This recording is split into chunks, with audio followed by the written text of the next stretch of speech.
Today's reading is Deuteronomy chapter 32. Chapter 32. Give ear, O heavens, and I will speak, and let the earth hear the words of my mouth. May my teaching drop as the rain, my speech distill as the dew, like gentle rain upon the tender grass, and like showers upon the herb. For I will proclaim the name of the Lord, ascribe greatness to our God, the rock. His work is perfect, for all his ways are justice. A God of faithfulness and without iniquity, just and upright is he. They have dealt corruptly with him. They are no longer his children because they are blemished. They are a crooked and twisted generation. Do you thus repay the Lord, you foolish and senseless people? Is not your Father who created you, who made you and established you? Remember the days of old, consider the years of many generations. Ask your father and he will show you, your elders and they will tell you. When the Most High gave to the nations their inheritance, when he divided mankind, he fixed the borders of the peoples according to the number of the sons of God. But the Lord's portion is his people, Jacob his allotted heritage. He found him in a desert land, and in the howling waste of the wilderness he encircled him and he cared for him. He kept him as the apple of his eye, like an eagle that stirs up its nest, that flutters over its young, spreading out its wings, catching them, bearing them on its pinions. The Lord alone guided him, no foreign god was with him.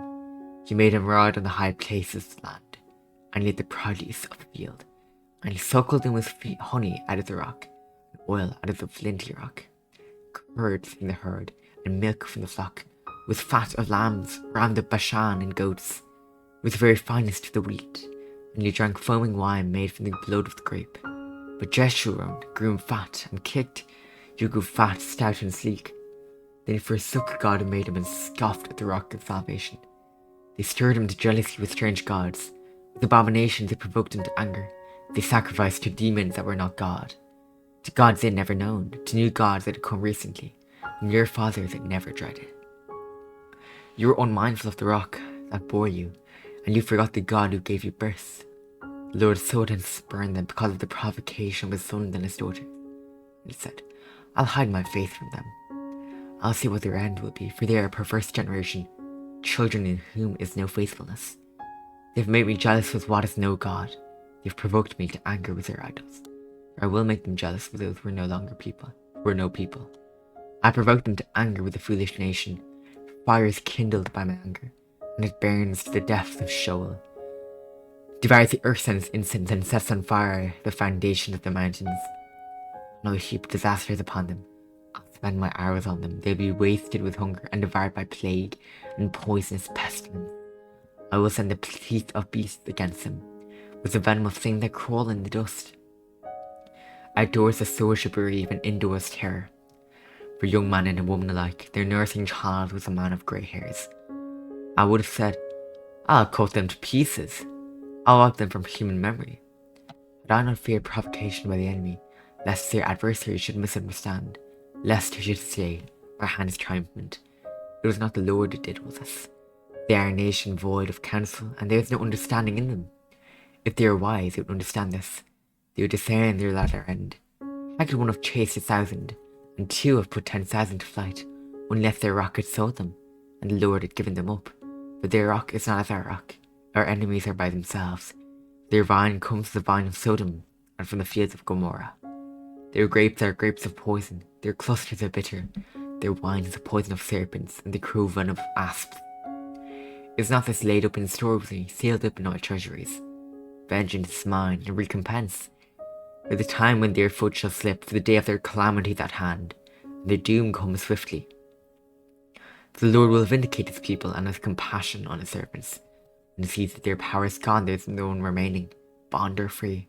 Then he will say, where are their gods, the rock in which they took refuge, who ate the fat of their sacrifice and drank the wine of their drink offering?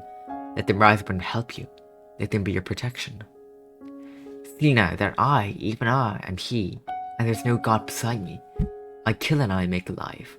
I wound and I heal, and there is none that can deliver out of my hand. For I lift up my hand to heaven and swear, as I live forever. For I sharpen my flashing sword, and my hand takes hold on judgment.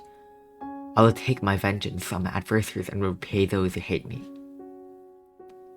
I'll make my arrows drunk with blood, my sword shall devour flesh, with the blood of the slain and the captives, the long-haired head's enemy. Rejoice with him, O heavens. Bow down to him, O all gods, for he avenges the blood of his children, and takes vengeance on adversaries. He repays those who hate him, and cleanses the people's land. Moses came and recited all the words of this song in the hearing of the people, he and Joshua, the son of Nun. And when Joshua had finished speaking all these words to all Israel, he said to them, Take to heart all the words by which I am warning you today, that you may command them to your children, that they may be careful to do all the words of this law. It is no empty word for you, but your very life, and by this word you shall live long in the land that you are going over the Jordan to possess. Moses' death foretold. That very day the Lord spoke to Moses, Go up this mountain of Abarim, Mount Nebo, which is in the land of Moab, opposite Jericho, and view the land of Canaan, which I am giving to the land of Israel for a possession, and die on the mountain which you go up, and be gathered to your people, as Aaron your brother died on Mount Hor, and was gathered to his people. Because you broke faith with me in the midst of the people of Israel, that the waters of Meribah Kadesh in the wilderness was in, and because you did not treat me as holy in the midst of the people of Israel. For you shall see the land before you, but you shall not go there, into the land that I am giving to the people of Israel. This is the word of the Lord. Amen.